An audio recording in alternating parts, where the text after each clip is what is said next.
Chapter 1. In my younger and more vulnerable years, my father gave me some advice that I've been turning over in my mind ever since. Whenever you feel like criticizing anyone, he told me, just remember that all the people in this world haven't had the advantages that you've had. He didn't say any more, but we've always been unusually communicative in a reserved way, and I understood that he meant a great deal more than that. In consequence, I'm inclined to reserve all judgments, a habit that has opened up many curious natures to me and also made me the victim of not a few veteran bores. The abnormal mind is quick to detect and attach itself to this quality when it appears in a normal person, and so it came about that in college I was unjustly accused of being a politician because I was privy to the secret griefs of wild, unknown men. Most of the confidences were unsought. Frequently I have feigned sleep, preoccupation, or a hostile levity when I realized by some unmistakable sign that an intimate revelation was quivering on the horizon, for the intimate revelations of young men, or at least the terms in which they express them, are usually plagiaristic and marred by obvious suppressions. Reserving judgments is a matter of infinite hope. I am still a little afraid of missing something if I forget that, as my father snobbishly suggested, and I snobbishly repeat, a sense of the fundamental decencies is parceled out unequally at birth, and, after boasting this way of my tolerance, I come to the admission that it has a limit. Conduct may be founded on the hard rock or the wet marshes, but after a certain point, I don't care what it's founded on. When I came back from the East last autumn, I felt that I wanted the world to be in uniform and at a sort of moral attention forever. I wanted no more riotous excursions with privileged glimpses into the human heart. Only Gatsby, the man who gives his name to this book, was exempt from my reaction. Gatsby, who represented everything for which I have an unaffected scorn. If personality is an unbroken series of successful gestures, then there was something gorgeous about him, some heightened sensitivity to the promises of life, as if he were related to one of those intricate machines that register earthquakes 10,000 miles away. This responsiveness had nothing to do with that flabby impressionability which is dignified under the name of the creative temperament. It was an extraordinary gift for hope, a romantic readiness such as I have never found in any other person, and which it is not likely I shall ever find again. No, Gatsby turned out all right at the end. It is what preyed on Gatsby, what foul dust floated in the wake of his dreams that temporarily closed out my interest in the abortive sorrows and short-winded elations of M.Y. family have been prominent, well-to-do people in this Middle Western city for 3 generations. The Carraways are something of a clan, and we have a tradition that we're descended from the Dukes of Buccleuch, but the actual founder of my line was my grandfather's brother, who came here in '51, sent a substitute to the Civil War, and started the wholesale hardware business that my father carries on today. I never saw this great uncle, but I'm supposed to look like him, with special reference to the rather hard-boiled painting that hangs in father's office. I graduated from New Haven in 1915, just a quarter of a century after my father, and a little later I participated in that delayed Teutonic migration known as the Great War. I enjoyed the counter-raids so thoroughly that I came back restless. Instead of being the warm center of the world, the Middle West now seemed like the ragged edge of the universe, so I decided to go east and learn the bond business. Everybody I knew was in the bond business, so I supposed it could support one more single man. All my aunts and uncles talked it over as if they were choosing a prep school for me, and finally said, "Why, yes," with very grave, hesitant faces. Father agreed to finance me for a year, and after various delays I came east. Permanently, I thought, in the spring of '22. The practical thing was to find rooms in the city, but it was a warm season, and I had just left a country of wide lawns and friendly trees, so when a young man at the office suggested that we take a house together in a commuting town, it sounded like a great idea. He found the house, a weather-beaten cardboard bungalow at $80 a month, but at the last minute the firm ordered him to Washington, and I went out to the country alone. I had a dog. At least I had him for a few days until he ran away, and an old Dodge and a Finnish woman, who made my bed and cooked breakfast and muttered Finnish wisdom to herself over the electric stove. It was lonely for a day or so until one morning some man, more recently arrived than I, stopped me on the road. "How do you get to West Egg Village?" he asked helplessly. I told him. And as I walked on, I was lonely no longer. I was a guide, a pathfinder, an original settler. He had casually conferred on me the freedom of the neighborhood, and so with the sunshine and the great bursts of leaves growing on the trees, just as things grow in fast movies, I had that familiar conviction that life was beginning over again with the summer. There was so much to read, for one thing, and so much fine health to be pulled down out of the young, breath-giving air. I bought a dozen volumes on banking and credit and investment securities, and they stood on my shelf in red and gold like new money from the mint, promising to unfold the shining secrets that only Midas and Morgan and Maecenas knew. And I had the high intention of reading many other books besides. I was rather literary in college. One year I wrote a series of very solemn and obvious editorials for the Yale News, and now I was going to bring back all such things into my life and become again that most limited of all specialists, the well-rounded man. This isn't just an epigram. Life is much more successfully looked at from a single window. After all, it was a matter of chance that I should have rented a house in one of the strangest communities in North America. It was on that slender, riotous island which extends itself due east of New York, and where there are, among other natural curiosities, two unusual formations of land. 20 miles from the city, a pair of enormous eggs, identical in contour and separated only by a courtesy bay, jut out into the most domesticated body of salt water in the Western Hemisphere, the great wet barnyard of Long Island Sound. They are not perfect ovals, like the egg in the Columbus story. They are both crushed flat at the contact end, but their physical resemblance must be a source of perpetual wonder to the gulls that fly overhead. To the wingless, a more interesting phenomenon is their dissimilarity in every particular except shape and size. That I lived at West Egg, the less fashionable of the two, though this is a most superficial tag, to express the bizarre and not a little sinister contrast between them. My house was at the very tip of the egg, only 50 yards from the Sound, and squeezed between two huge places that rented for $12,000 or $15,000 a season. The one on my right was a colossal affair by any standard. It was a factual imitation of some Hôtel de Ville in Normandy, with a tower on one side, spanking new under a thin beard of raw ivy, and a marble swimming pool, and more than 40 acres of lawn and garden. It was Gatsby's mansion. Or, rather, as I didn't know Mr. Gatsby, it was a mansion inhabited by a gentleman of that name.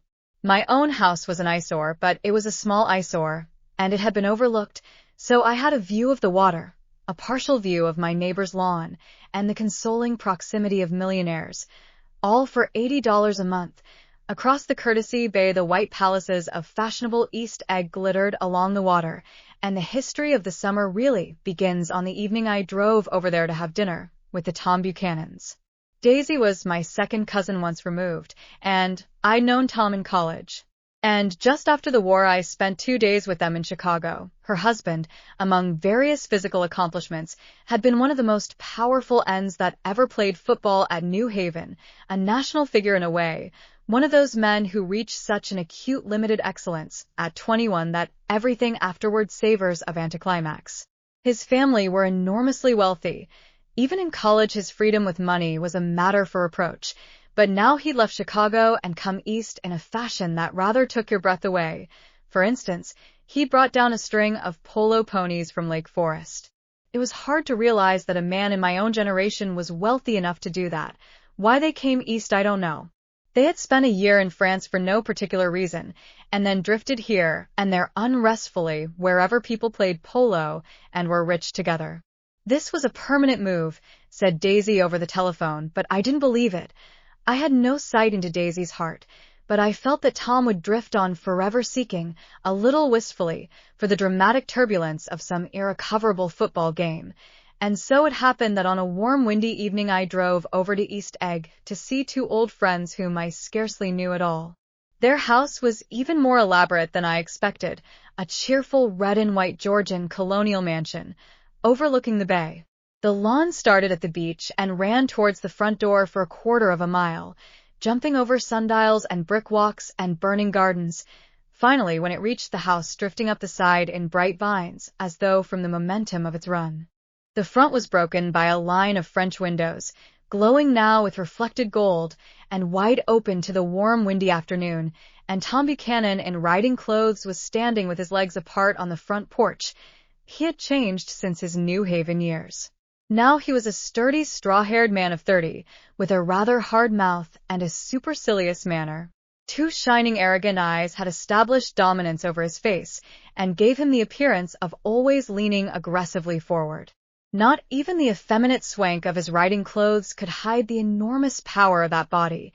He seemed to fill those glistening boots until he strained the top lacing, and you could see a great pack of muscles shifting when his shoulder moved under his thin coat. It was a body capable of enormous leverage, a cruel body. His speaking voice, a gruff, husky tenor, added to the impression of fractiousness he conveyed. There was a touch of paternal contempt in it, even toward people he liked, and there were men at New Haven who had hated his guts. "Now, don't think my opinion on these matters is final," he seemed to say, "just because I'm stronger and more of a man than you are."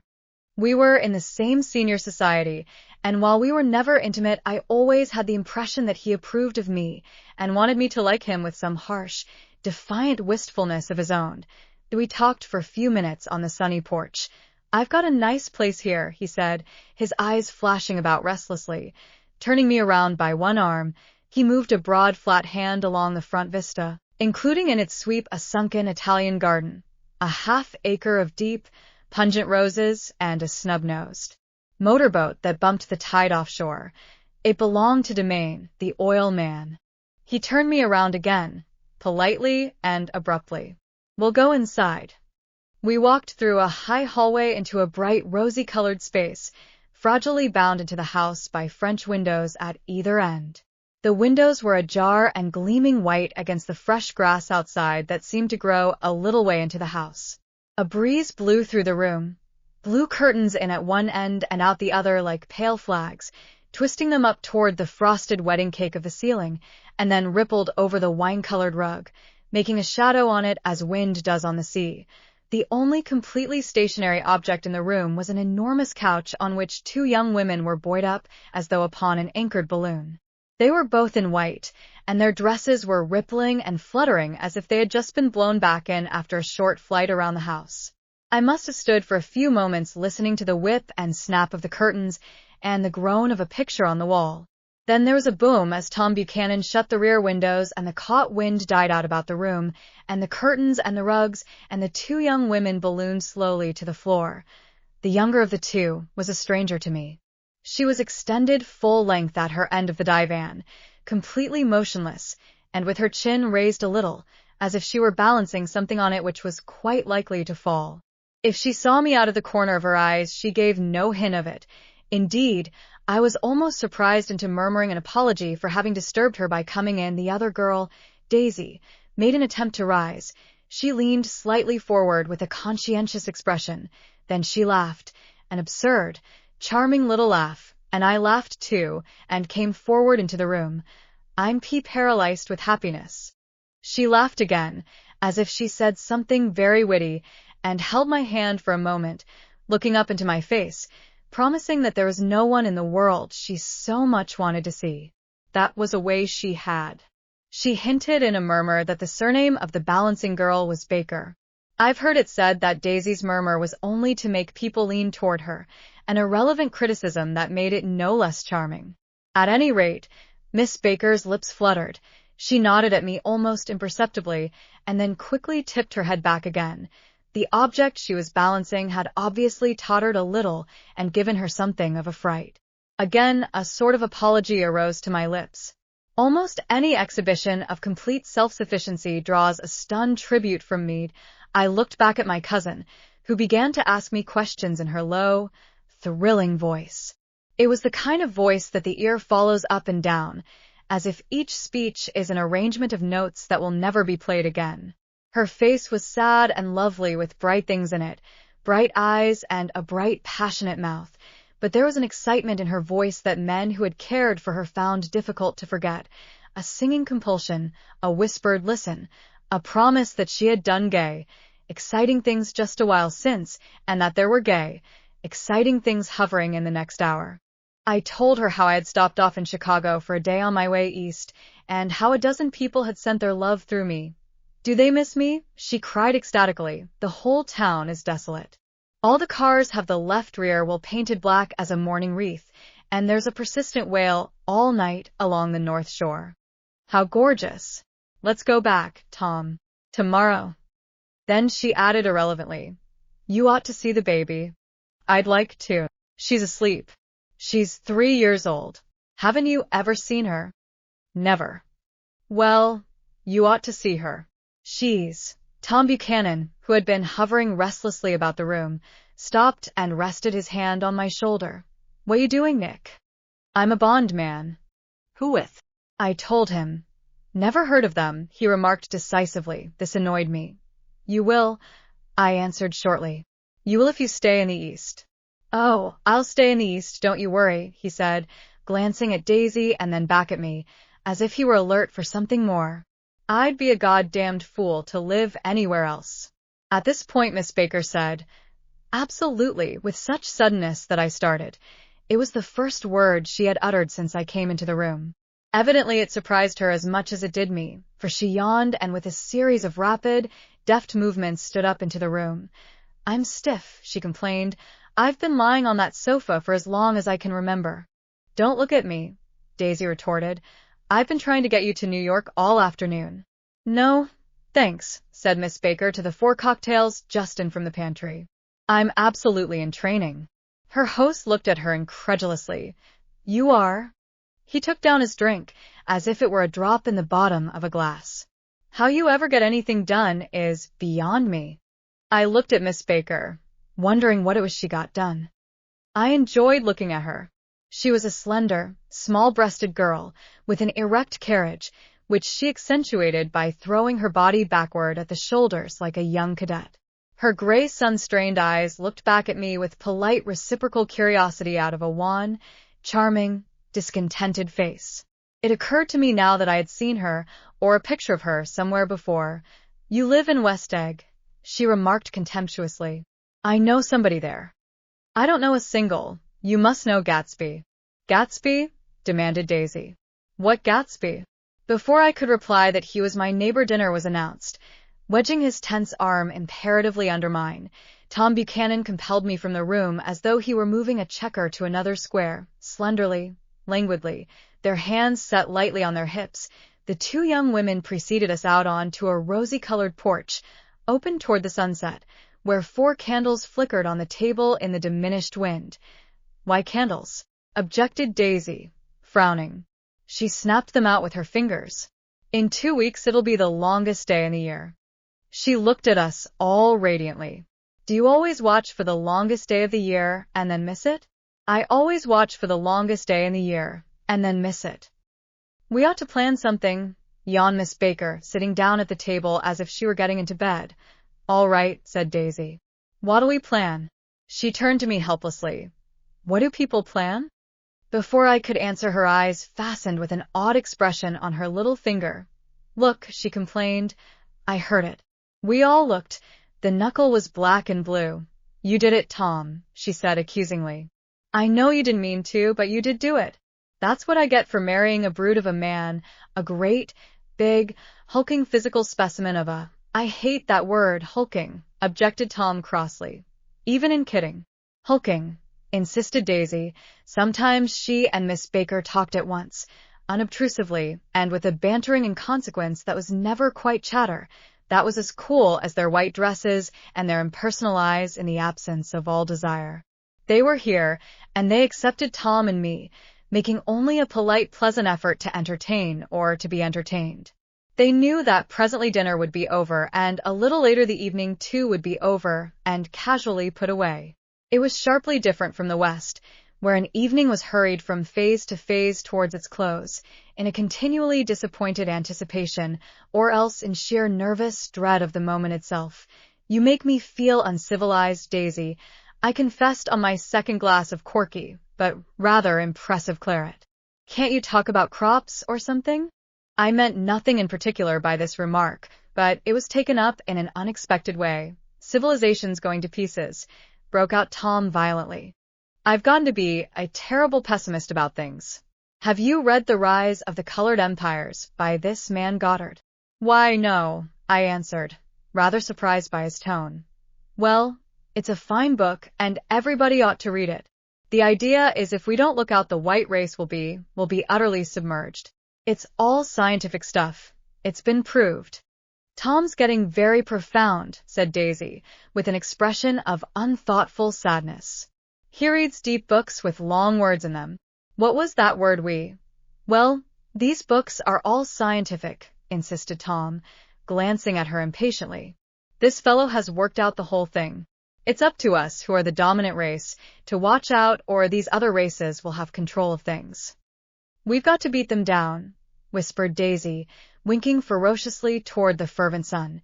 You ought to live in California, began Miss Baker, but Tom interrupted her by shifting heavily in his chair. This idea is that we're Nordics. I am, and you are, and... After an infinitesimal hesitation, he included Daisy with a slight nod, and she winked at me again. And we've produced all the things that go to make civilization. Oh, science and art and all that. Do you see? There was something pathetic in his concentration, as if his complacency, more acute than of old, was not enough to him any more. When, almost immediately, the telephone rang inside, and the butler left the porch, Daisy seized upon the momentary interruption and leaned towards me. I'll tell you a family secret, she whispered enthusiastically. It's about the butler's nose. Do you want to hear about the butler's nose? That's why I came over tonight. Well, he wasn't always a butler. He used to be the silver polisher for some people in New York that had a silver service for 200 people. He had to polish it from morning till night, until finally it began to affect his nose. Things went from bad to worse, suggested Miss Baker. Yes. Things went from bad to worse, until finally he had to give up his position. For a moment the last sunshine fell with romantic affection upon her glowing face. Her voice compelled me forward breathlessly as I listened. Then the glow faded, each light deserting her with lingering regret. Like children leaving a pleasant street at dusk, the butler came back and murmured something close to Tom's ear, whereupon Tom frowned, pushed back his chair, and without a word went inside. As if his absence quickened something within her, Daisy leaned forward again, her voice glowing and singing. I love to see you at my table, Nick. You remind me of a rose, an absolute rose. Doesn't he? She turned to Miss Baker for confirmation. An absolute rose? This was untrue. I am not even faintly like a rose. She was only extemporizing, but a stirring warmth flowed from her, as if her heart was trying to come out to you concealed in one of those breathless, thrilling words. Then suddenly, she threw her napkin on the table and excused herself and went into the house. Miss Baker and I exchanged a short glance consciously devoid of meaning. I was about to speak when she sat up alertly and said a sage, in a warning voice. A subdued, impassioned murmur was audible in the room beyond, and Miss Baker leaned forward unashamed, trying to hear. The murmur trembled on the verge of coherence, sank down, mounted excitedly, and then ceased altogether. This Mr. Gatsby spoke of as my neighbor, I began. Don't talk. I want to hear what happens. Is something happening? I inquired innocently. You mean to say you don't know? Said Miss Baker, honestly surprised. I thought everybody knew. I don't. Why? She said hesitantly. Tom's got some woman in New York. Got some woman? I repeated blankly. Miss Baker nodded. She might have the decency not to telephone him at dinner time. Don't you think? Almost before I had grasped her meaning, there was the flutter of a dress and the crunch of leather boots, and Tom and Daisy were back at the table. It couldn't be helped, cried Daisy with tense gaiety. She sat down, glanced searchingly at Miss Baker and then at me, and continued. I looked outdoors for a minute, and it's very romantic outdoors. There's a bird on the lawn that I think must be a nightingale come over on the Cunard or White Star Line. He's singing away, her voice sang. It's romantic, isn't it, Tom? Very romantic, he said, and then miserably to me. If it's light enough after dinner, I want to take you down to the stables. The telephone rang inside, startlingly, and as Daisy shook her head decisively at Tom, the subject of the stables, in fact all subjects, vanished into air. Among the broken fragments of the last 5 minutes at table, I remember the candles being lit again, pointlessly, and I was conscious of wanting to look squarely at everyone, and yet to avoid all eyes. I couldn't guess what Daisy and Tom were thinking, but I doubt if even Miss Baker, who seemed to have mastered a certain hearty skepticism, was able utterly to put this fifth guest's shrill metallic urgency out of mind. To a certain temperament the situation might have seemed intriguing. My own instinct was to telephone immediately for the police. The horses, needless to say, were not mentioned again. Tom and Miss Baker, with several feet of twilight between them, strolled back into the library, as if to a vigil beside a perfectly tangible body, while, trying to look pleasantly interested and a little deaf, I followed Daisy around a chain of connecting verandas to the porch in front. In its deep gloom we sat down side by side on a wicker settee. Daisy took her face in her hands, as if feeling its lovely shape, and her eyes moved gradually out into the velvet dusk. I saw that turbulent emotions possessed her, so I asked what I thought would be some sedative questions about her little girl. "We don't know each other very well, Nick," she said suddenly. "Even if we are cousins. You didn't come to my wedding." "I wasn't back from the war." "That's true." She hesitated. "Well, I've had a very bad time, Nick, and I'm pretty cynical about everything." Evidently she had reason to be. I waited, but she didn't say any more, and after a moment I returned rather feebly to the subject of her daughter. "I suppose she talks, and eats, and everything." "Oh, yes." She looked at me absently. "Listen, Nick, let me tell you what I said when she was born. Would you like to hear?" "Very much. It'll show you how I've gotten to feel about things." Well, she was less than an hour old, and Tom was God knows where. I woke up out of the ether with an utterly abandoned feeling and asked the nurse right away if it was a boy or a girl. She told me it was a girl, and so I turned my head away and wept. "All right," I said. "I'm glad it's a girl, and I hope she'll be a fool. That's the best thing a girl can be in this world, a beautiful little fool." "You see, I think everything's terrible anyhow," she went on in a convinced way. "Everybody thinks so, the most advanced people. And I know. I've been everywhere and seen everything and done everything." Her eyes flashed around her in a defiant way, rather like Tom's, and she laughed with thrilling scorn. "Sophisticated. God, I'm sophisticated." The instant her voice broke off, ceasing to compel my attention, my belief, I felt the basic insincerity of what she had said. It made me uneasy, as though the whole evening had been a trick of some sort to exact a contributory emotion from me. I waited, and sure enough, in a moment she looked at me with an absolute smirk on her lovely face, as if she had asserted her membership in a rather distinguished secret society to which she and Tom belonged. Inside, the crimson room bloomed with light. Tom and Miss Baker sat at either end of the long couch, and she read aloud to him from the Saturday Evening Post, the words, murmurous and uninflected, running together in a soothing tune. The lamplight, bright on his boots and dull on the autumn leaf yellow of her hair, glinted along the paper as she turned a page with a flutter of slender muscles in her arms. When we came in she held us silent for a moment with a lifted hand. "To be continued," she said, tossing the magazine on the table, "in our very next issue." Her body asserted itself with a restless movement of her knee, and she stood up. 10 o'clock, she remarked, apparently finding the time on the ceiling. "Time for this good girl to go to bed. Jordan's going to play in the tournament tomorrow," explained Daisy, "over at Westchester." "Oh, you're Jordan Baker." I knew now why her face was familiar. Its pleasing contemptuous expression had looked out at me from many rotogravure pictures of the sporting life at Asheville and Hot Springs and Palm Beach. I had heard some story of her too, a critical, unpleasant story, but what it was I had forgotten long ago. "Good night," she said softly. "Wake me at 8, won't you? If you'll get up." "I will. Good night, Mr. Carroway. See you anon." "Of course you will," confirmed Daisy. "In fact, I think I'll arrange a marriage. Come over often, Nick, and I'll sort of, fling you together. You know, lock you up accidentally in linen closets and push you out to sea in a boat and all that sort of thing."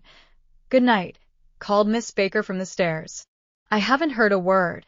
"She's a nice girl," said Tom after a moment. "They oughtn't to let her run around the country this way." "Who oughtn't to?" inquired Daisy coldly. "Her family." "Her family is one aunt about 1,000 years old. Besides, Nick's going to look after her, aren't you, Nick?" She's going to spend lots of weekends out here this summer. I think the home influence will be very good for her. Daisy and Tom looked at each other for a moment in silence. Is she from New York? I asked quickly. From Louisville. Our white girlhood was passed together there. Our beautiful white. Did you give Nick a little heart-to-heart talk on the veranda? Demanded Tom suddenly. Did I? She looked at me. I can't seem to remember, but I think we talked about the Nordic race. Yes, I'm sure we did. It sort of crept up on us, and first thing you know, don't believe everything you hear, Nick. He advised me. I said lightly that I had heard nothing at all, and a few minutes later I got up to go home. They came to the door with me and stood side by side in a cheerful square of light. As I started my motor, Daisy peremptorily called, Wait, I forgot to ask you something, and it's important. We heard you were engaged to a girl out west. That's right, corroborated Tom kindly. We heard that you were engaged. It's a libel. I'm too poor. But we heard it, insisted Daisy, surprising me by opening up again in a flower-like way. We heard it from 3 people, so it must be true. Of course I knew what they were referring to, but I wasn't even vaguely engaged. The fact that gossip had published the bans was one of the reasons I had come east. You can't stop going with an old friend on account of rumors, and on the other hand, I had no intention of being rumored into marriage. Their interest rather touched me and made them less remotely rich. Nevertheless, I was confused and a little disgusted as I drove away. It seemed to me that the thing for Daisy to do was to rush out of the house, child in arms, but apparently there were no such intentions in her head. As for Tom, the fact that he had some woman in New York was really less surprising than that he had been depressed by a book. Something was making him nibble at the edge of stale ideas, as if his sturdy physical egotism no longer nourished his peremptory heart. Already it was deep summer on roadhouse roofs and in front of wayside garages, where new red petrol pumps sat out in pools of light, and when I reached my estate at West Egg, I ran the car under its shed and sat for a while on an abandoned grass roller in the yard. The wind had blown off, leaving a loud, bright night, with wings beating in the trees and a persistent organ sound as the full bellows of the earth blew the frogs full of life. The silhouette of a moving cat wavered across the moonlight, and, turning my head to watch it, I saw that I was not alone. 50 feet away, a figure had emerged from the shadow of my neighbor's mansion and was standing with his hands in his pockets, regarding the silver pepper of the stars. Something in his leisurely movements and the secure position of his feet upon the lawn suggested that it was Mr. Gatsby himself, come out to determine what share was his of our local heavens. I decided to call to him. Miss Baker had mentioned him at dinner, and that would do for an introduction. But I didn't call to him, for he gave a sudden intimation that he was content to be alone. He stretched out his arms toward the dark water in a curious way, and, far as I was from him, I could have sworn he was trembling. Involuntarily, I glanced seaward, and distinguished nothing except a single green light, minute and far away, that might have been the end of a dock. When I looked once more for Gatsby, he had vanished, and I was alone again in the unquiet darkness.